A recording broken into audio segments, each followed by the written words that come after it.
You've tuned into the Bellingham podcast for the week of January 6, 2019. This is episode 105. From the city by the Sailor Sea, I am AJ Barce. And starting off 2019 with a, hey, how's it going? I'm Chris Powell. On this episode, we are kicking back and how can we find some calm, comfort, contentment with our digital devices? It's going to be a show about Digital Hygge. All that and more next on the Bellingham podcast. Happy 2019, Chris. Right back at you with the baseball bat. How's it going, AJ? I'm good. I wish that we were having some better weather, but hey, how was your holiday? My holiday was as good as it could be. Had a brunch with the family, cooked brunch for about 10 people on Christmas Day, which was nice. Nice. My wife and I make a stellar team of logistics and well, you guys are a stellar team, just in general. Just in general, yeah. New Year's Eve was really chill. Hung out with some friends. Kind of went location hopping, if you will, to have a drink in some cases, but avoided the crowds. Wait, you avoided crowds on New Year's Eve? Where did you go? The library? No, the Barclay area.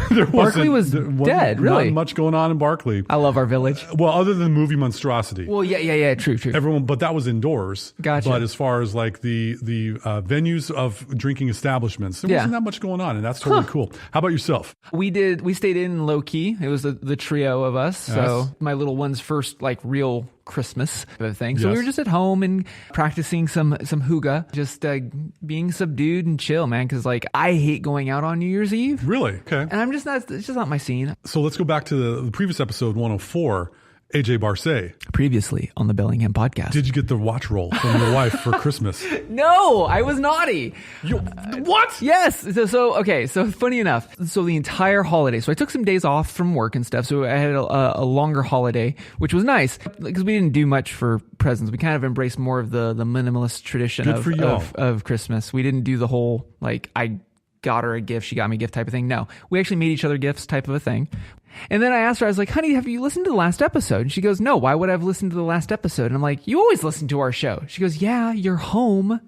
And I'm like, got it. She doesn't listen to the show when I'm at home because that's something she saves for when I'm not at home. And so as she's doing stuff, she listens to us in the background. Oh, that's so she sweet. hadn't heard the bit. So I'm like, so you don't know about the inside joke. What inside joke? So it backfired on me. So no, maybe for my birthday, maybe. I don't know. All right. Well, I will say that is a sweet anecdote. It was. In which our show is listened to so that while we're not around. That is kind of cool. But anyway, maybe Valentine's Day, hint, hint.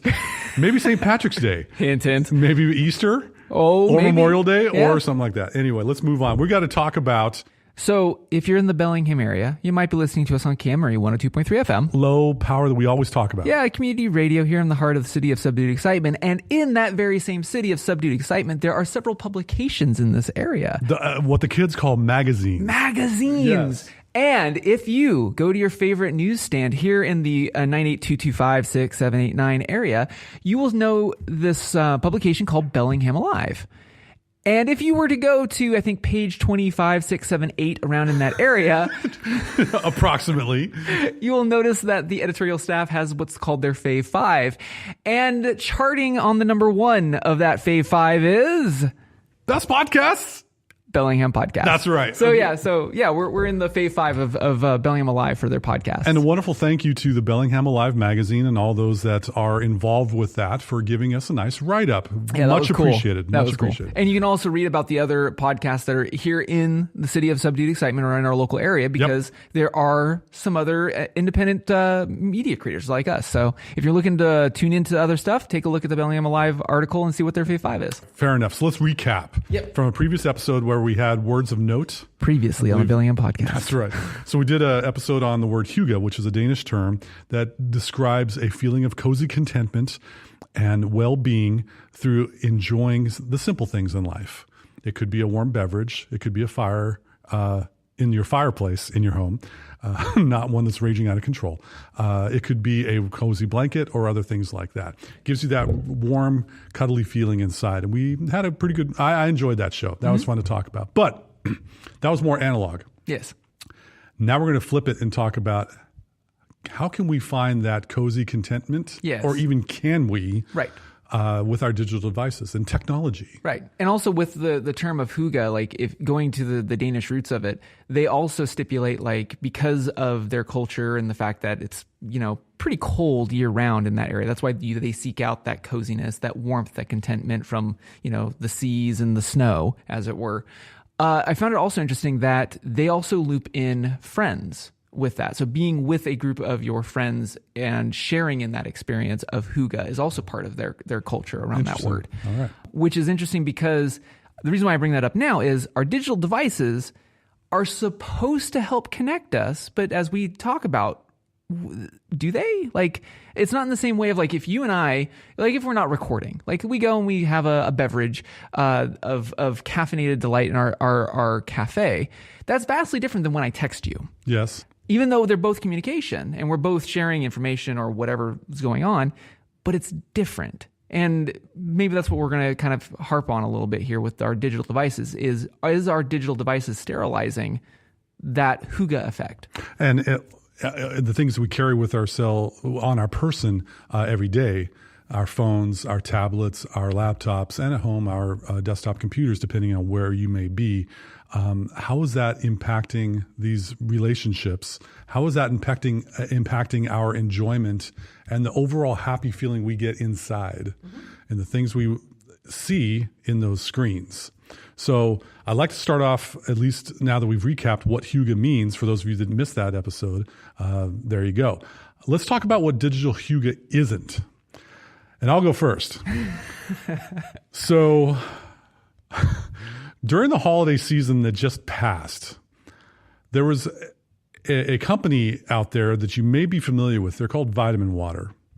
And Vitamin Water posted this news article or this thing on social media that you use this hashtag and you enter this contest. And if you were selected out of the thousands and thousands of people that would be entering this, your challenge for this contest, and they only picked one person, and I'm not sure, I didn't follow suit after reading it. Right. That person is to go the entire 2019 year with a non-smartphone, in fact, a flip phone from, I think, the late 90s. Yeah, that they would supply the that person. They would supply this person. Can you go 1 year with a dumb phone, for lack of a better term? But there was, but it didn't just stop there. Like they also said, like you could not rely on like your partner, or you couldn't rely on somebody else having a smartphone that you're with. Yes. So this had to be pretty much like isolation. Yeah. For this stuff. So let's just take a moment to think about the possibilities of that. I hear a lot of you out there who are like me, who said, yeah, sure, I could go a year. No problem. I don't need my Android phone or my iPhone. For $100,000 for a prize, that was what Vitamin offered. Yeah. For a year, Vitamin Water was going to give this person, if they can make it to December 31st or January 1st, 2020, without failing, $100,000 in cash. Yeah. Well, I certainly can do that. That'd be a chunk of change. Right. Look at all the things you could do with that. So I had the internal conversation with myself. And external, because you talked to me about it. Yes, exactly. I rolled it over and I'm thinking, what if so I probably won't get chosen for this contest, but what if I did it anyway just because of the thought exercise? Thought exercise. Thank you. So on that website that you can find 500 million items that you're well aware of, there happened to be a Nokia 3310. It's one of those candy bar phones that from yesteryear. Well, but yesteryear in style, but it did have more contemporary guts. Like it did have a color screen. Yes. Yeah. No, it had some improvements from tech improvements from 2017. Yeah. Unlocked, $50. Yep. So I'm like, And for the record, not in black. No. So I ordered a neon yellow Nokia phone because I really wanted to just dive off the cliff and let's go for it. It arrived. I took my SIM card in my iPhone 6S Plus beast that I've had for going on 3 years now. Yeah. Thank you very much. Popped the SIM in there. Oh, by the way, I needed an adapter. And then I looked at it and was like, okay, so what can I do? Well, I got to be able to contact people because I have text messaging and phone calls and Snake, the game that was on the phone from the 90s, if you remember that. So I after popping in the SIM and getting on the network, I manually entered in 70. Stop laughing. 70. I'm the only one that can laugh at this. 70 names and phone numbers of people in my address book. When you sold me that, I had forgotten. Back in the day, we used to store our contacts on our SIM chips. Yes. And that's no longer the case because of services. That's one thing that has changed. Right. So I got that. It took me about maybe 40 minutes. Okay, cool. I had some quiet music playing on. I was in the zone. It took a while for me to figure out the 12-digit keypad, 0 through 9, and then the 2 star and pound things, to try to figure out how to do that without deleting the character that I just typed in, which was a challenge, which is why it took 40 minutes. So I navigated that. I navigated text message. Oh, by the way, when you text message somebody, some of you in Apple land may enjoy the group chat feature that occurs where you can send a bunch of numbers, a message, and other numbers can contribute it in. Guess what? On the Nokia 3310 2017 version, you get separate messages for these group chats. That was a bit of a hurdle for our family communication with our 16-year-old in this phone. That's a problem. So one of the other things I really enjoy in this current state of smartphone era is the GPS that is built into this iPhone 6S Plus. I can get navigations without having to print out the directions and have to look in streetlights as they briefly pass by in the night as I'm driving to my destination. I can turn my turn directions. It makes you safer. It makes me safer. There is no GPS in this phone that I had purchased, in the dumb phone. And even though that has an Opera Mini browser, for those of you that actually know what an Opera browser is, good on you. But two, this is a Java-based browser in which if you wanted to go to a website, good luck. There was no way to get maps or any kind of turn-by-turn navigation. Problem. I was able to have a victory in this because I do enjoy, with my smartphone, listening to music. Yeah. Whether it be in my car or at home, in my AirPods or whatever. I was able to get a little micro SDHC card with about 4 gigabytes of music that I copied over, and I popped it into the phone and it registered and I could play music. Cool. Only problem is it wasn't as functional as Apple Music or Google Play Music or a typical smartphone music player. It listed every song. Oh, gotcha. You could not sort by artists or genre or album or anything. It was your songs. Right. It's like 1998 and having an MP3 player. In the days of Napster. Yeah. Yes. That's a problem. He says with a smile on his face. I'm smiling right now. You can't see this, but I'm like, okay. And I'm thinking to myself as I went to sleep, how am I going to make it through this year? Yeah. Because I was starting in late December. I was going to make it through the year. I'm gung-ho. Let's go for it. Yep. So how long did you last? 24 hours. 24 hours. I'm sorry, folks. I didn't want to say that I'm addicted to the smartphone, but I could not do what I've been accustomed to do to leverage the power that is in these devices for good. Well, but also like and we also had taken a jaunt out for like lunch or something. I can't remember. And like parking. We've gotten used to paying by phone in our city. And the apps we have in Bellingham, we have a pay by phone app. Yeah. And you touch a button and you're good to go. As a conscientious observer of this experiment going down, what I found interesting was as I was watching you do this, I had realized that yes, like there is tech addiction, okay? And I would not say that you are addicted to your device, minimalist. I don't think you are. But the thing is that between 1998 and 2018, our economy has changed. Like the way that we do things, the way that we park, the way that we do business, the way that we do transactions now. This has turned into, or the app economy has turned our devices into an extension of our wallets now. Yeah. And that's, or an extension of our vehicle. Like you said, like navigation, that's a problem. By not having it, we have to go back to the analog days of having a map. Well, doing that and driving with everybody else who's distracted behind the wheel, that makes you dangerous or puts you in a potential harmful situation. And that's where technology has done good. It really has. As much as we bash it, it has done good. It has. And for those 24 hours that I had with this Nokia 3310, I did not experience digital Hygge, ladies and gentlemen. In fact, it was quite the opposite. It was not cozy. Even worse. It was not comfortable. It was constraint. Yeah. It was conflagration, and I don't even know what that word means. We'll look it up afterwards. There you go. But I had to take out the SIM card, pop it back into my iPhone, which I put in a drawer, by the way. I was like bound and determined to take that out in 2020. Nope. So I'm back with my iPhone, et cetera, et cetera. And so that's what digital Hygge isn't, where you're using a device and you have a ton of stress, a ton of constraints, a ton of confusion, and a ton of hoops to jump through. To do simple things. Well, things that we've become accustomed to. Yeah. Or things that are available in society. And so that is what digital Hygge isn't, at least for me. Right. Let's talk about what digital Hygge is. I've Cozy, talked a lot. contentment. Yes. AJ, how do you find contentment and comfort in your iPhone SE? Yeah. So again, like you kind of nailed it, hit the nail on the head for me is that regardless of the device, it doesn't matter if it's an Android, a dumb phone, a smartphone, or a typewriter. Okay. If it serves the purpose, kind of like doing the whole minimalistic view of things, like does it give you joy? Does it serve a purpose? These devices in today's age, if used properly, do serve a purpose and they do bring joy. And the Nokia 3310 did not bring me joy. No, but it was out of it, it did show the avenues to which these devices do bring you joy. Because that's always a concern as a technologist, right? You and I both battle with this way of the fine line of, are we addicted? Are we researching? Or are we actually using it as its intended purpose? Sure. And that experiment brought light to that. Like navigation is a deal breaker for you. Like the way that you live life and the way that you travel with your family, etc. That is a tool. That would be like saying, let's go build a house, Chris, and we're not going to use nails.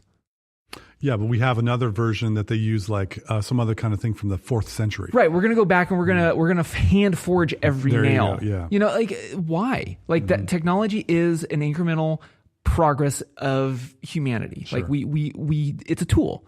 So in that same vein, like when it comes to me, you're right. A lot of the times, digital devices are not in my Hue-guh sphere. That's a good term. Hue-guh sphere. Yeah. You heard it here, folks.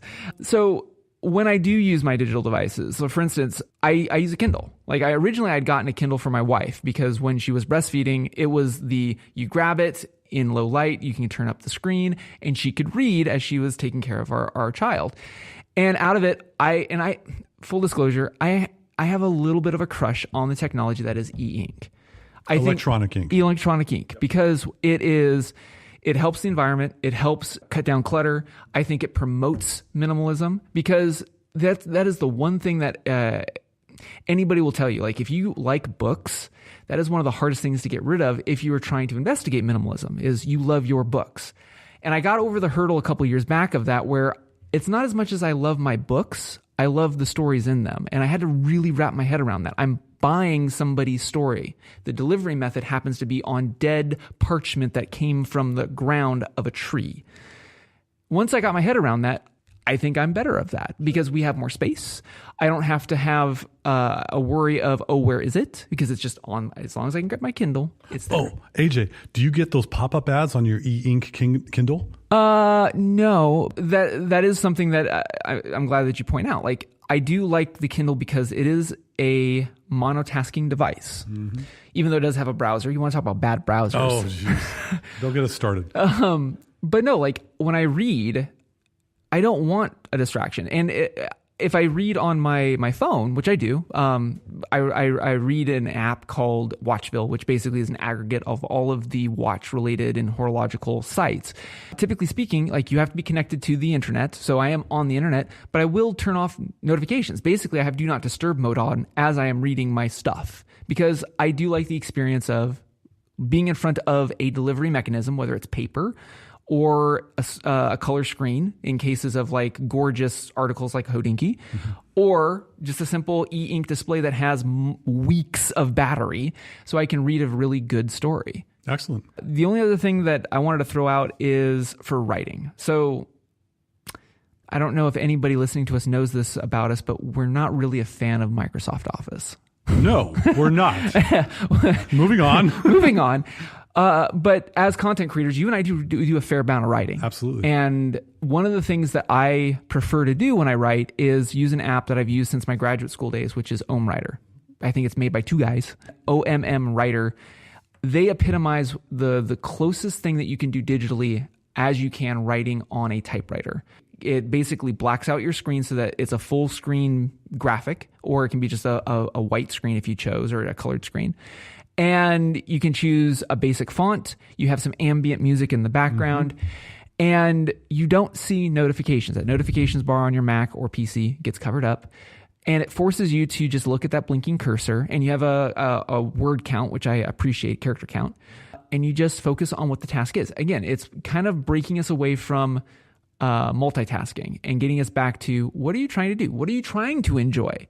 Because so often I feel Hue-guh is about just that. Like, if we are visiting, I'm going to visit you, Chris. I'm not visiting you and then checking my Snapchat and thinking about work. No, we are monotasking when you're doing some sort of active Hue-guh, whether it's with people or yourself or a book or whatever.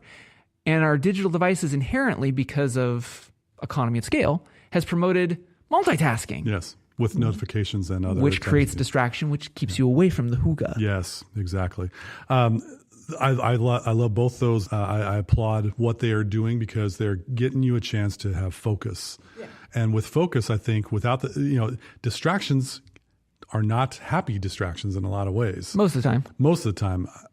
And to be able to use some of these devices to get to that era where you're doing unitasking, is where things are headed, to where you get a chance to experience some joy, I would imagine, to be able to do what you set out to do. Yeah. So as for me, how can I experience Hue-guh after having learned what it's not? I think a lot of it has to do with limiting what my eyes see. And first and foremost is social media everywhere. So I know you love Facebook and Snapchat and Instagram, Chris. You're on it more than anybody else I know. But on my phone, every now and then I would have a Twitter app or an Instagram app on, and other apps that would draw attention away of a more social nature. To delete those is one less thing that I got to worry about. If I have that urge and I want to be able to post something, I'll install the app from the App Store. Yeah. I'll sign in, because I've got this wonderful program called LastPass with my Touch ID. It'll autofill my username and password.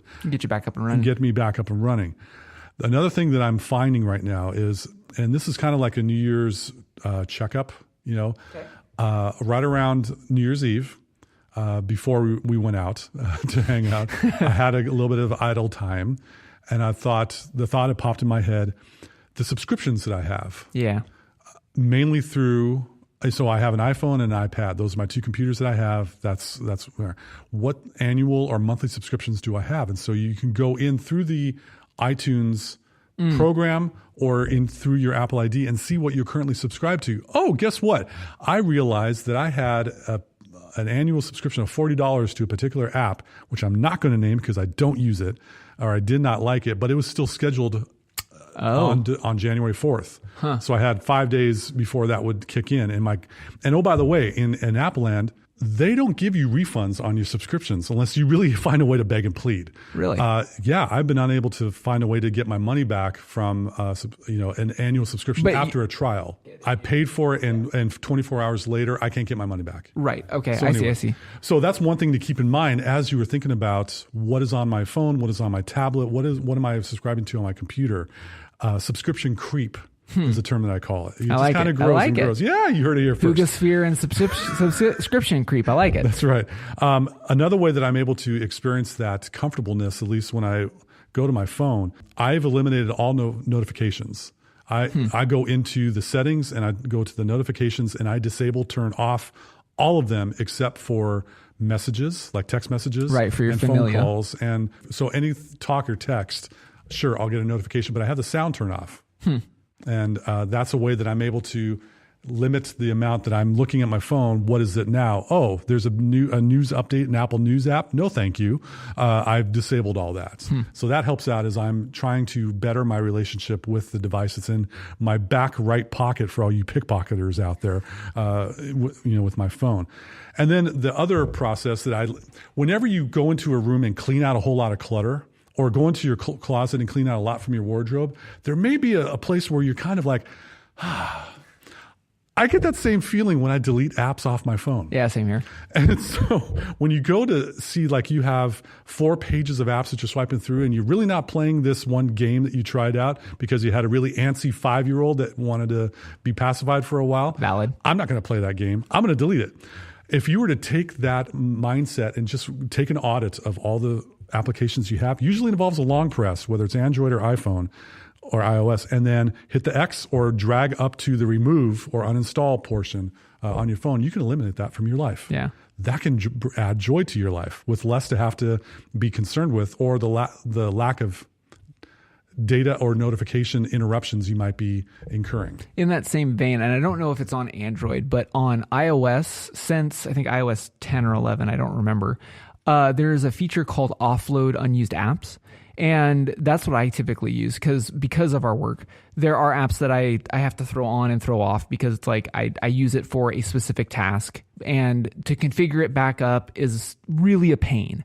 If you use that feature in iOS, which is under the general settings, and I think it's under iPhone storage, or you can select each individual app. What that does is it will delete the app but retain the configuration data. So if there's another app that I use specifically for photography and I don't want to rebuild the data sets that I have in there, but I don't need it taking up a gig of storage, yep, it will remove everything but the necessity configuration stuff so that if you reinstall it, it's already there and it comes back to life. I'm hearing a song in the distance. The bare necessities. Yeah. Thank you, Baloo. There you go. So anyway, if you're in iOS, I would highly advise looking at that, because especially if you have the smaller iPhones with the smaller storage, yep, you can save space and still have the apps that you need when you need them, but not taking up space all the time. So we've been talking a lot about mobile as far as ways that I'm able to have digital Hue-guh. Yeah. Let's talk about a desktop thing that all of us may contend with. Sure. And that's email. Now, some of you, if you're in the Gmail camp, this could be a little bit more dangerous or time consuming, I should say. But in Gmail, you have an archive in which you don't have to delete an email. You just take it, remove it from your inbox view, and put it in your all mail view. Right. So you haven't nuked it. It's just not visible where you're at. In Microsoft Outlook, you can have 40,000 emails in your inbox. And if you were to take everything up to January 1st and to move it into a folder called Archive in your Outlook, you haven't deleted anything. You haven't lost anything. You could still search for these emails of people that you need to correspond with to get more information about. But, oh, look, now you only have 14 messages in your inbox as of January 1st. Right. Wouldn't that be wonderful to come to work or to sit down at your computer and going, it's so comfortable to use Outlook now that I don't have 40,000 emails to contend with. Just an idea as you're venturing into this new year of 2019. Take a folder, call it an archive or something, past emails, whatever you want to call it, and move everything there. It's just getting it out of your current sphere of attention. Right. And then it's like your safe deposit box in the bank. You got the important documents there, or that cluttered room in your house that you don't like going into. You put all the crap in there. The third bedroom. That's right. And but when you need to get something from there, you know where it is. This is a helpful tip from your tech friend, Chris. All right, AJ. That wraps it up for this Hue-guh edition of the Bellingham Podcast. Thank you again so much for listening to us, rating us, reviewing us, wherever you like to get your podcasts. Remember, if you're in the Bellingham area, you might be listening to us on KMRE 102.3 FM. Low power. Community radio here in the Stop making fun of me. Caffeinated heart. I thought you were making fun of me because I'm caffeinated. No, dude. We're just giving a shout out to KMRE because they're awesome. On that note, I'm AJ Barce. And I'm Chris Powell. Happy 2019, y'all. We'll see you next time on the Bellingham Podcast. I got nothing. Okay, me neither. Later.